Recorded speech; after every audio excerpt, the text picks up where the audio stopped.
नूतन विद्या प्रसारक मंडल संचालित कला, वाणिज्य एवं विज्ञान महाविद्यालय लासलगांव हिंदी विभाग की ओर से मैं प्राध्यापक लेफ्टिनेंट बापू झलके आप सभी का स्वागत करता हूँ। आज हम बीए तृतीय वर्ष कला हिंदी विषय के जो छात्र हैं उनका जो S4 पेपर है जिसका शीर्षक है काव्यशास्त्र, इसका जो द्वितीय सत्र है उसका पाठ्यक्रम परिचय तथा अंतिम परीक्षा का प्रश्न पत्र का प्रारूप यहाँ पर देखेंगे।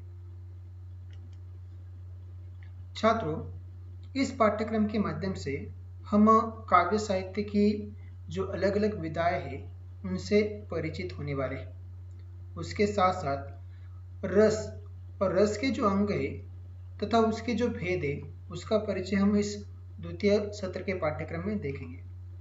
आलोचना का स्वरूप, आलोचना की उपयोगिता, आलोचक के गुण, इनसे भी हम यहाँ पर परिचित होने वाले हैं।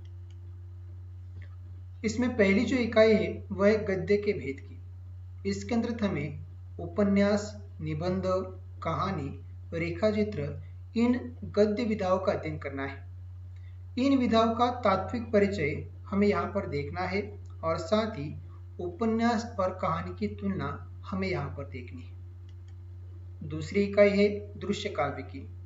इसके अंतर्गत हमें नाटक की परिभाषा और तत्व, और वह भी भारतीय विद्वानों का जो दृष्टिकोण है उसे केंद्र में रखकर उसका अध्ययन करना है। इसके साथ ही माध्यम के आधार पर जो नाटक के भेद होते हैं जिसमें रंगमंचीय नाटक, रेडियो नाटक, दूरदर्शन नाटक, इनका सामान्य परिचय हमें देखना है। काव्य नाटक, गीति नाट्य, उसका स्वरूप तथा तात्विक परिचय यह भी हमें इसके अंतर्गत देखना है।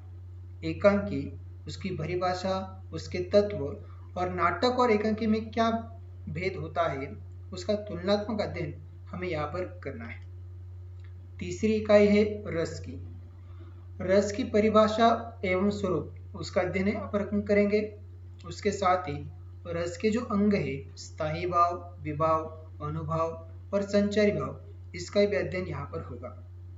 और कुछ रसों का साधारण परिचय हम यहाँ पर देखेंगे जिसमें श्रृंगार रस, करुण रस, वीर रस और हास्य रस का समावेश किया गया है।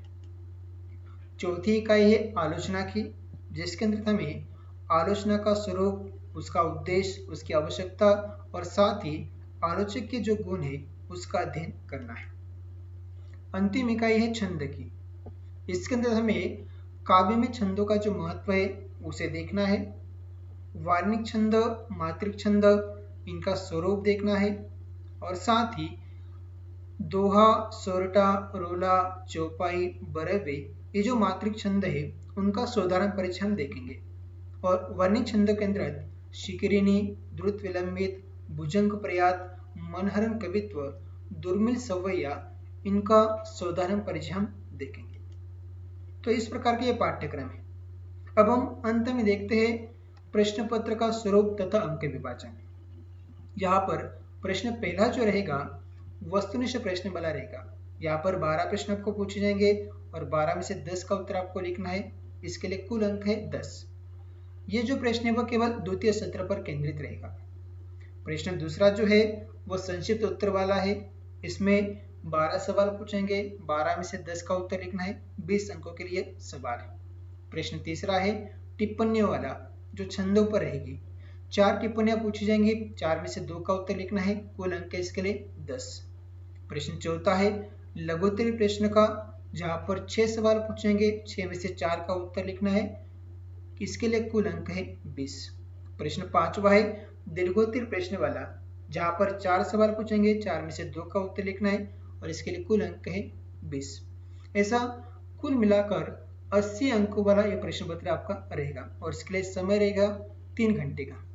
यहाँ पर इस पूरे प्रश्न पत्र में 40% जो प्रश्न है वह प्रथम सत्र पर केंद्रित रहेंगे। छात्रों, यहाँ पर एक बात ध्यान में रखना आवश्यक है कि कोविड के चलते हमारी जो ऑनलाइन परीक्षा हो रही है, जिसके कारणवश ये जो प्रश्न पत्र का स्वरूप है इसमें परिवर्तन संभव है, क्योंकि ऑनलाइन परीक्षा में मुख्य रूप से आपको ऑब्जेक्टिव अर्थात बहुवैकल्पिक जो सवाल है वही पूछे जाते हैं। तो इस प्रकार हमने देखा S4 का द्वितीय सत्र का पाठ्यक्रम। धन्यवाद।